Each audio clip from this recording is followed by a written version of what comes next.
Hey everyone, Regal Reviews here. It's time for my The Good Doctor recap. So, this episode started off very intense. It's a robbery at a convenience store, and I think anybody in that situation would panic, and we don't see exactly how Shaun was handling this situation, but the guy was, ordering Shaun with a gun right to his face, and I'd know if I was in that situation, I'd be freaking out.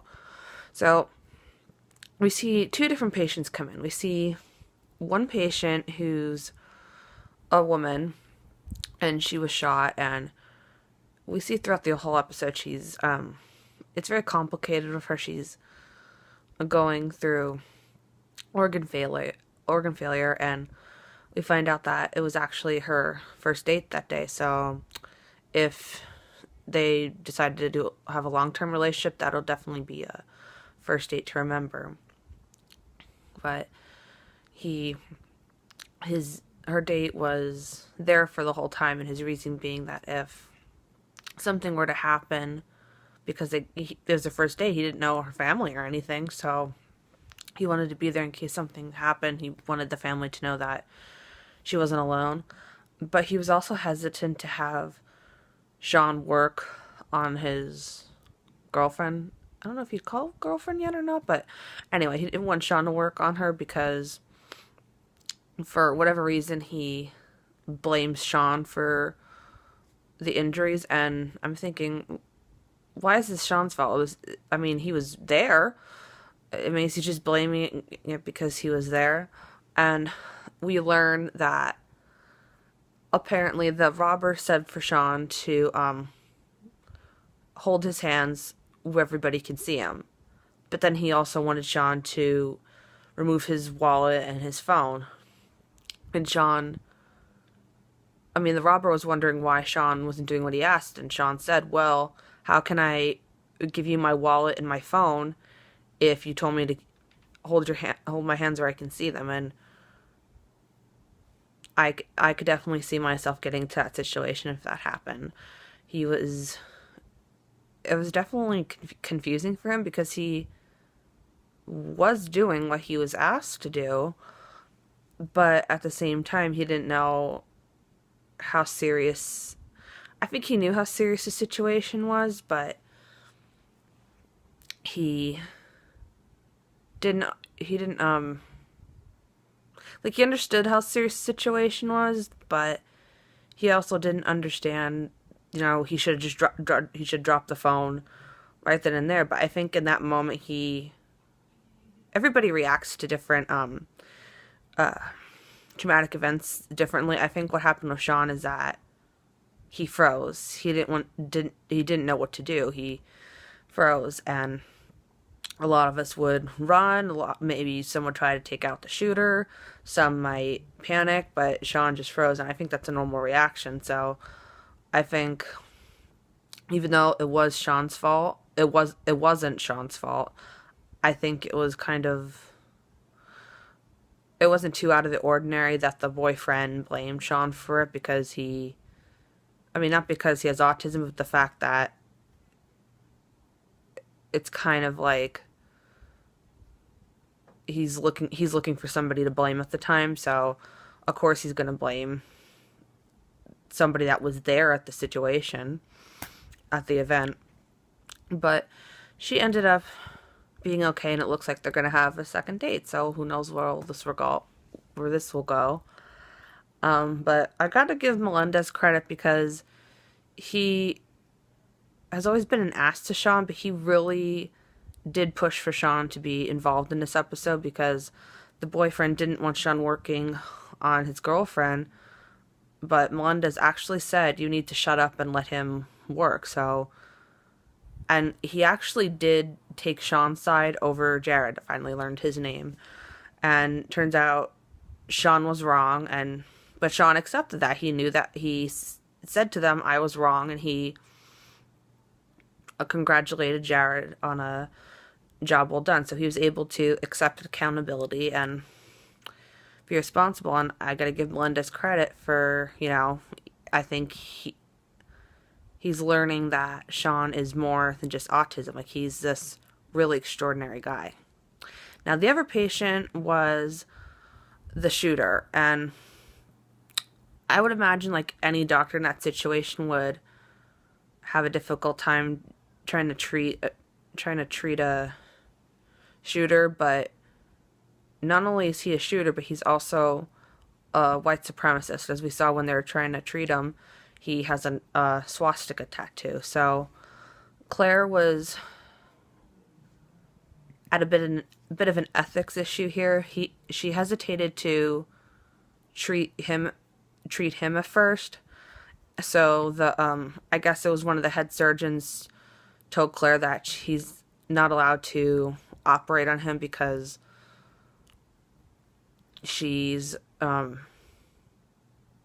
make that call, but she does have Claire watch him in the NICU, and of course, to be expected, he's racist. He doesn't want Claire treating her and automatically thinks that her mom's a crackhead and that Claire got handouts all her life, and it's really making Claire's job more difficult, and she complains to the head surgeon about it, and she makes Claire go back and treat him because she said that she's more upset the fact that Claire, I guess, publicly disrespected her, and she wouldn't have done that with Melendez. And I think if I was in that situation that Claire was in, I probably would have had to excuse myself from that situation, excuse myself from the surgery, because, yeah, it's just a complicated, I guess it'd be a complicated, if you're a doctor, but I would not be able to treat a white supremacist. And he was still, and asked her when he was seriously ill, he still would not let Claire treat him. In fact, he threw stuff against the wall, hitting Claire. And Claire, when he's well, she says to him, yeah, her mom's had problems, but she's had to work extra hard to get where she is today. She's never had anything handed to her. And she actually apologized to the head surgeon for publicly disrespecting her. So she's going to publicly respect her. We got to see in this episode, Shaun and his neighbor. The whole episode before the robbery started off with, Leah, the neighbor, venting to Shaun about their landlord, and apparently Shaun gives her bad advice. I don't necessarily think it's bad advice, because her music's too loud, and the landlord was complaining about it, and Shaun normally wears earplugs, so he doesn't really hear the music playing, so he suggests to her to wear headphones. I mean, when I listen to music, I always listen to it with my headphones. Very rarely do I listen to music without headphones, so I don't necessarily think Shaun gave her bad advice, but Claire advised him that sometimes people don't want advice, they just want somebody to listen to. And later in the episode, she returned to Shaun, and he apologized for that he gave bad advice to her. But she said that Shaun shouldn't apologize. She respects him and the fact that he's the most honest person that she knows, and she actually buys him an apple, and I thought it was the sweetest thing ever. And you're probably thinking, like, why is an apple so sweet? Because when Shaun was eating breakfast, he ate a yogurt and an apple. I don't know where the pancakes were. Maybe he only eats pancakes at the hospital. But he was eating an apple, and she took a bite out of it, and he he didn't eat it. And that's why he went to the convenience store that got robbed in the first place, because he was looking to buy another apple. And of course he's not going to eat an apple that somebody just took a big chunk into. I wouldn't have. And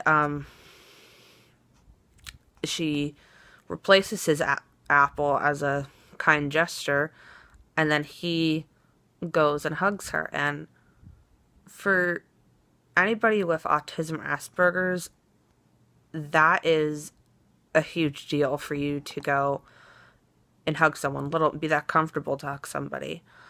I know with me, I don't like it when people hug me. Like, it kind of catches me off guard. Like, I don't freak out or anything. It's kind of like if you go to a family reunion and, you know, you haven't seen each other in a while. They're like, oh, hi, how are you? I'm just like, okay, let's get this over with. I guess a perfect example would be when I go to conventions. There's two different scenarios here. The one I went to just last month, I met Rebecca Mader, and I was getting a photo op with her, and she's nice and everything. She's totally hysterical, and I love her. She's one of my heroes. But during the photo op, she wrapped her arms around me and started to hug me, and it caught me off guard. Like, I didn't know how to react. My mind was thinking, oh my God, what is she doing?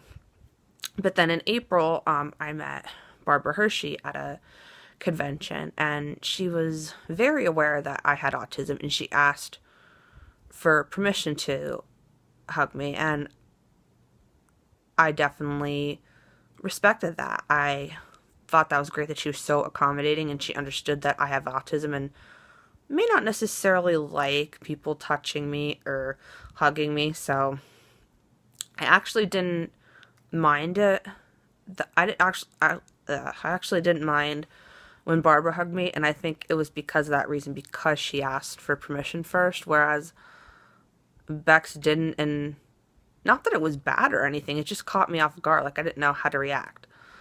But I think what was infuriating this episode was the president of the hospital, and it's really weird because he's supposed to be Shaun's biggest supporter, but he's not really this episode. He was genuinely concerned about Shaun, so he had him talk to a therapist, and the therapist said that Shaun was handling the situation all right. And what was infuriating to me was the fact that he still insists that Shaun needs help and Shaun needs an aide. And it's like, Shaun has told him that he does not need an aide. He's fine. He does not need an aide, and he doesn't. We've seen in the episodes he's able to adapt in his apartment. He goes to his job every day. He's very good at his job. He does not need an aide. The last thing that Shaun needs is to be alienated more from everybody else. If people see that Shaun has an aide, then they're going to automatically think that, oh, he can't do his job. If he needs an aide all the time, then he can't be a doctor, when he clearly can be. So I don't think that he's listening to Shaun, and Shaun's doing a great job advocating for himself, but he's not really listening to Shaun and what Shaun wants. I think he's only thinking about what he might want for Shaun and not what's actually best for Shaun. So, yeah, definitely The Good Doctor is just really a really good show. I definitely think it brings a lot of awareness to the autistic community, and I think a lot of people should definitely watch this show. Next week it looks like there's going to be something with a heart patient. I'm not sure if they were hinting that it was like a heart transplant or some complicated procedure with his heart, but it looks like they could only do one or the other with his heart, so it's definitely going to be an interesting episode. It's always interesting. I love this show. It's probably one of my new favorite shows of the year. So I hope you guys enjoyed my The Good Doctor recap. If you guys want to check out The Good Doctor, it is on Mondays, 10 p.m. on ABC. Until next time, stay regal.